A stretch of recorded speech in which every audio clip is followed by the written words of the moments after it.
मैं तिरंगे का गौरव गाने आई हूँ, सबके दिलों में तिरंगा लहराने आई हूँ। नमस्कार दोस्तों, आप सभी का स्वागत है इस वीडियो में। मेरा नाम पूनम शर्मा है दोस्तों, और आज की क्लास में हम लोग देखेंगे राष्ट्रीय ध्वज के बारे में, यानी कि नेशनल फ्लैग के बारे में। ये जानेंगे कि हमारे जो देश का गौरव यानी कि तिरंगा है, उसके रंगों का क्या महत्व है, कौन से रंग कौन से किस महत्व को बताता है। साथ ही साथ हमारे देश के अंदर जो ये तिरंगा लहरा रहा है, यानी कि जो हमारे देश को गौरवान्वित करता है, उसके बीच अशोक चक्र का क्या महत्व है। तो ये सारी चीजें आज के इस वीडियो में हम लोग जानेंगे। तो चलिए स्टार्ट करते हैं। उम्मीद करती हूँ कि आपको आज का लेक्चर बहुत अच्छा लगेगा। दोस्तों, आप सभी को पता होगा कि जो हमारे देश का प्यारा सा ये तिरंगा है, इसके अपने ही बड़े बड़े मायने हैं। जैसे कि इसे स्वतंत्रता का प्रतीक, ठीक है, स्वतंत्रता का प्रतीक, साहस का प्रतीक और गौरव का प्रतीक माना जाता है। तो चलिए देखते हैं कि हम स्वतंत्रता दिवस और गणतंत्र दिवस पर 15 अगस्त और 26 जनवरी को झंडा फहराते हैं। अभी आप लोगों ने हमारे माननीय प्रधानमंत्री जी की मन की आवाज, ठीक है, मन की बात, सॉरी नॉट मन की आवाज, वैसे ये उनके मन की बात भी है। तो मन की आवाज या मन की बात जब सुनी, तो उसमें उन्होंने बहुत सारी बातें करी तिरंगे से लेकर।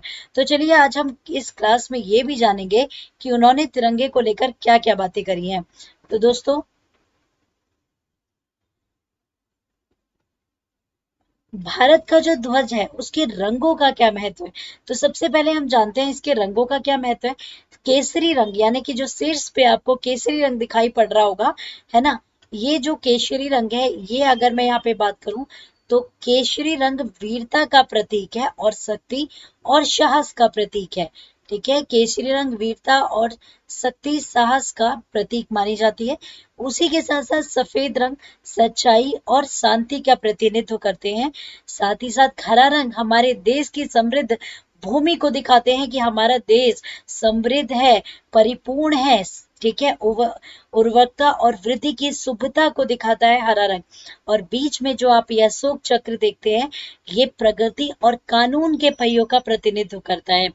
ठीक है, सफेद पट्टी में गहरे नीले रंग के पहिए होते हैं, जो कि आप यहाँ पे गहरे नीले रंग के पहिए देख ही रहे हैं। ये गहरे नीले रंग के पहिए होते हैं, जिसे अशोक चक्र के नाम से जाना जाता है। ठीक है, तो ये भी याद रखिएगा, इसे किसे नाम से जाना जाता है, अशोक चक्र के।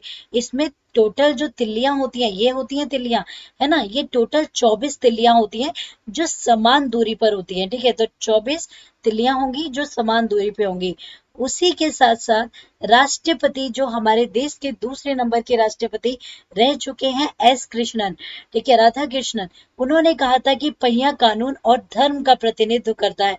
यानी कि ये जो अशोक चक्र के जो पहिया है, ये क्या करता है, कानून और धर्म का प्रतिनिधित्व करेगा।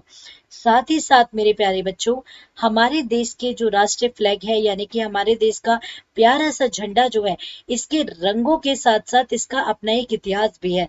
तो चलिए जानते हैं कि हमारे तिरंगे का क्या इतिहास है। तो सबसे पहले हमारा जो तिरंगा था, वो कुछ ऐसा दिखता था, यानी कि वंदे मातरम। ऊपर आप कमल के फूल देख रहे हैं, यहाँ सूरज चंदा देख रहे हैं।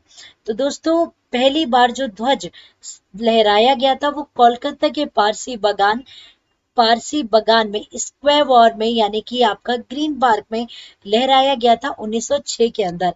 उसके बाद दूसरी बार हमारे देश का तिरंगा 1907 में बीकाजी कामा जहाँ पे है, वहां बर्लिंग समिति ने दूसरी बार ये झंडा लहराया था। अब यहाँ पर जैसे देखिए डिफरेंस क्या है, डिफरेंस ये ऊपर आपको कमल के फूल दिख रहे थे और कलर भी डिफरेंस है। ठीक है, यहाँ से हमारा केसरी रंग आ गया था शीर्ष पे, बीच में पीला और आपका नीचे हरा। ठीक है, तो वंदे मातरम का ये आपका था।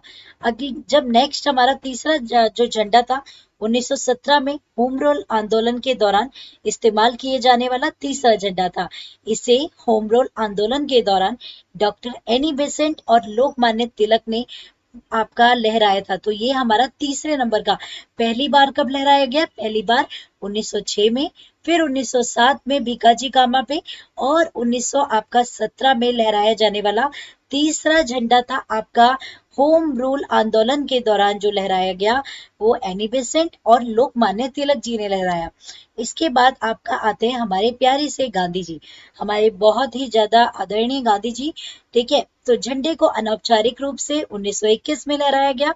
ठीक है, अखिल भारतीय कांग्रेस समिति के द्वारा कमेटी के द्वारा 1921 में विजयवाड़ा में ये कमेटी हुई थी, और वहीं पे ये झंडा लहराया गया था, जो कि एक आंध्र प्रदेश के युवक ने तैयार किया था और इसे गांधी जी के पास ले गई थी कमेटी।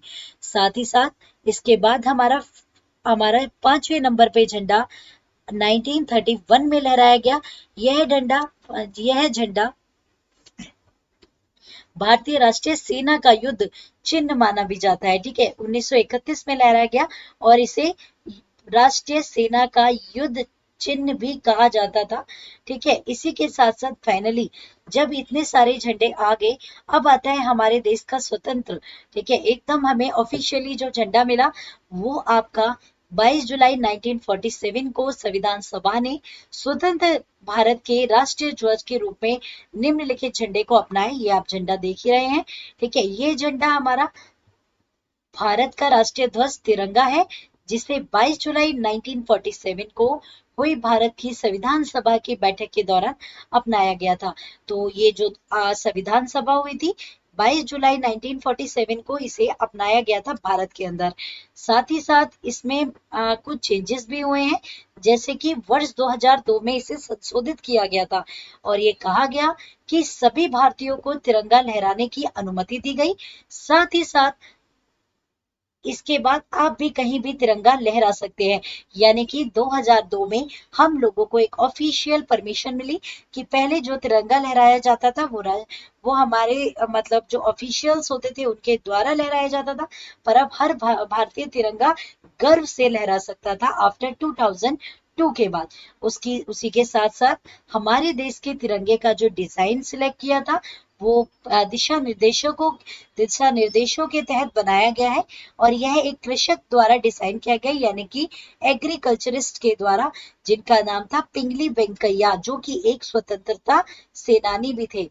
ठीक है, आपका पिंगली वेंकैया जो एक आपके स्वतंत्रता सेनानी थे।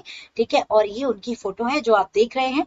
इनकी जयंती 2 अगस्त को आती है। ठीक है, तो 2 अगस्त को इनकी जयंती भी आती है, 15 अगस्त से कुछ ही समय पहले। इसी के साथ साथ झंडा खादी के कपड़े से बनाया जाता था। ठीक है, अधिकतर झंडे आपके अभी तक के खादी के झंडे थे, पर लेकिन अभी मन की बात में हमारे माननीय मोदी जी ने कुछ चीजें बताई हैं जो मैं अभी आपको बताऊंगी, जो न केवल आत्मनिर्भरता का प्रतीक है बल्कि गांधी जी का सपना भी था, जो विशेष रूप से एक हाथ से काता जाता है। ठीक है, आपका खादी का झंडा। इसी के साथ साथ सरकारी भवन, राष्ट्रपति भवन पर लहराए जाने वाला झंडा लगभग 21 बाय आपका 14 फीट सबसे बड़े आकार में से एक का होता है। ठीक है, अब बात करते हैं हमारे माननीय प्राइम मिनिस्टर जी की, जिन्होंने मन की बात, ठीक है, मन की बात अपने प्रोग्राम के दौरान हर घर तिरंगे का आह्वान किया, यानी कि इन्होंने एक अभियान की बात करी और वो है हर घर तिरंगा।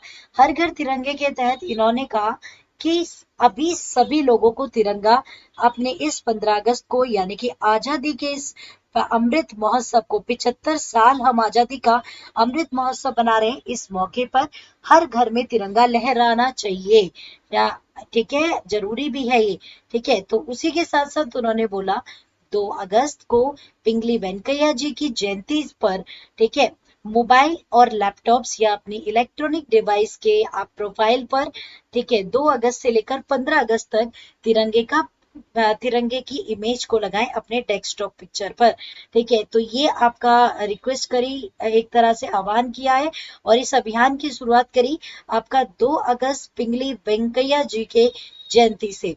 साथ ही साथ मोदी जी यानी कि हमारे देश के माननीय प्राइम मिनिस्टर जी ने ये भी कहा कि हम सभी को 13 अगस्त से लेकर 15 अगस्त तक हर घर में अपने झंडे की तैयारी पूरी रखनी है और इस बार हर घर में झंडा जरूर लहराना चाहिए।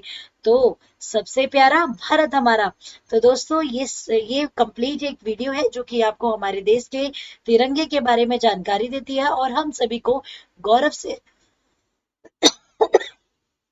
परिपूर्ण करती है।